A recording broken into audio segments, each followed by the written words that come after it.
Walking into Cafe Tutu Tango was satisfying. I felt like Nemo, getting lost in a place I never thought I'd end up. As growing up, I always saw this colorful sign and eccentric design of its exterior from a backseat car window, but my family simply didn't feel the need to check it out and instead opted for steakhouses or Italian restaurants. I was greeted by a lovely hostess and waiting team who gave me a thorough description of everything around me. All that art on the wall looks great, doesn't it? Well, it's actually for sale, and local artists sell, create, and talk about their craft here in the restaurant itself. Considering color impacts the reception of flavor, learning this about the location made my taste buds excited. Not to mention, if your artistic vision is big, I expect a very creative array of dishes. And that's exactly what I came to try in their Tour of Tango menu option. It's a guided experience of signature small plates, or tapas as they call them in Spain. But the influence in this array of dishes comes from all over the globe.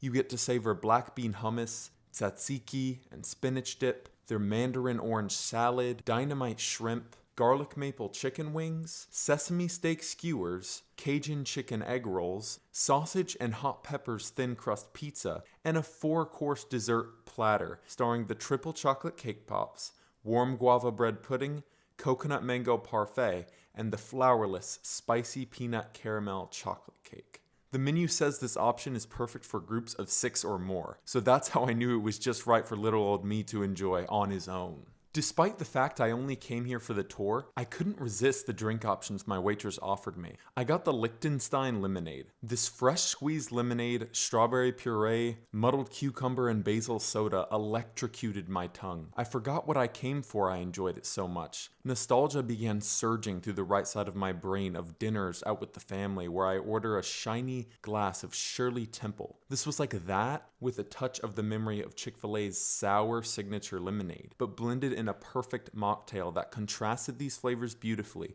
with a refreshing touch of cucumber and savory note of basil. This is the only time I've had a soda and didn't feel thirsty or all sugared up afterward. I was just blown away and refreshed at the same time. Waking up now from the daydream that lemonade put me in because the food was arriving. First up was our 3 dips, alongside some pita pockets and baked crackers to go with them. The black garlic salsa matcha, chile tomate, and cilantro garnish lay on the surface of this black bean hummus like a desert landscape I was ready to explore. I hit this one with the baked cracker first. When the bark-like crunch met with that fiery flavor, I was immediately reminded of all my favorite snacks as a kid, like Takis and those purple bag spicy sweet chili Doritos. But I mean that comparison in the most flattering way possible. As younger me that was just binge snacking, didn't realize that those flavors were inspired by authentic food just like this. The tzatziki had revealed its smell to me as soon as it arrived, so I knew once I tried it I'd be slapped with the tangy notes this Greek classic always provides. And I was, but to an extent that pleased rather than overwhelmed. I was already a fan of tzatziki, but I never met a plate of it like this that I could lick clean without puckering. It was so well balanced. It also served as a reminder that I've been sleeping on dill. Spinach dip is something that always gets me, especially when feta's involved. But the inclusion of walnuts here, dude, I eat walnuts almost daily and I've never been hit with their flavor this hard before. The richness and the acidity from this creamy concoction really forced every flavor to the front,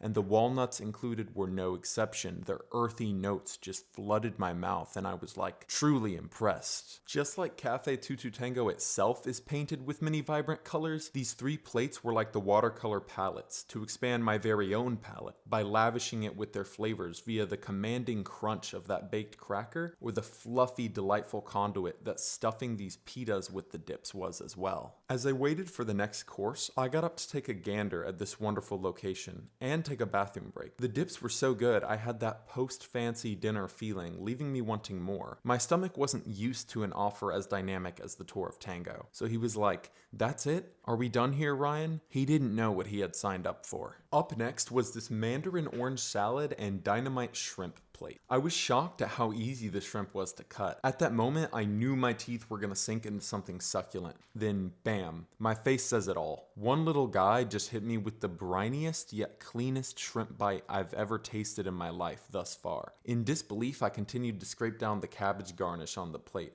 preparing myself to dive into the mandarin salad that I could smell the peanuts from. When it comes to salad, the texture is everything to me, as well as the flavor chemistry between everything in the bowl prior to tossing it in any sort of dressing. I can't just rely on a sauce to make anything good and call it a day. So I was truly satisfied to be greeted with such a tasteful variety here. Crunchy carrots, crispy noodles, and a cabbage that brought welcome bitterness to the table, as that hoisin vinaigrette packed so much umami and the mandarins were incredibly sweet. Not to mention, I've never had slices of citrus this soft ever. There was no pulp, it was pure bright orange gems tossed in there. My favorite presentation of the entire tour comes in the form of this garlic maple chicken wing, served alongside a hand wipe and lime wedge. Like, how does it still look so authentic with that on the plate's corner, you know? I immediately squeezed that entire lime over the crust where my perfect bite was gonna crash land. I go in and tooth into a fried batter that is so delicious and crispy, yet tasted very clean. It didn't feel like fried food, but it was hitting like fried food. Does that make sense? And the quality of the chicken itself was so succulent. There was such a good chicken to batter ratio, yet that coating definitely still was putting in work. And this garlic maple Thai sauce marks the first time I've been wowed by a chicken wing and had little to compare its sauce flavor to. See, I expected a teriyaki vibe and was greeted with maple flavor on the level of a syrup pitcher at your favorite diner. A sweetness that did not compromise, yet beautifully paired with the savory and spicy Thai sauce. All of this lit up by the burst of lime juice I drizzled atop it. I was speechless. Who doesn't like egg rolls? A nice crispy fried finish, hearty filling, and a good sauce to go with is all you need. And that's why this next plate surprised me the least. That's certainly not to say nothing's going on here though. I mean, I forgot to dip it in the sauce at first because I was just so enamored with this thing's side profile. It's like a plant cell diagram, and the inner workings of it just exist to bring you the perfectly balanced bite in your egg roll. The sesame steak skewer's seared black finish contrasted beautifully with the ginger soy aioli drizzled and green onion atop it. I knew texture was going to be make or break for me here, as is always the case with red meat for me. But I kid you not, this was like everything I love about an Asian teppanyaki joint and a Brazilian rodizio at the same time. Bursts of ginger and sesame from the sauce, meaty perfection that's impossible to ignore as you tooth through its crisp seared edges, and last but perhaps most important, a wonderful, almost melt in your mouth chew. I was floored. This is at war with the garlic maple chicken wing in my heart still. After having that steak, I looked at this pizza like it wasn't gonna do anything to me. It easily had the most humble presentation of the tour. Just a thin crust pizza with sausage, cheese, sauce, and some peppers, and that was it, right? In fact, at first, I didn't even know it was sausage. I thought it was ground beef on there or something. But every slice got better than the last. The marinara and cherry peppers laid their wrath on my tongue gradually, which definitely correlated with a better reception of all the flavors involved here, including the sausage. Time for dessert.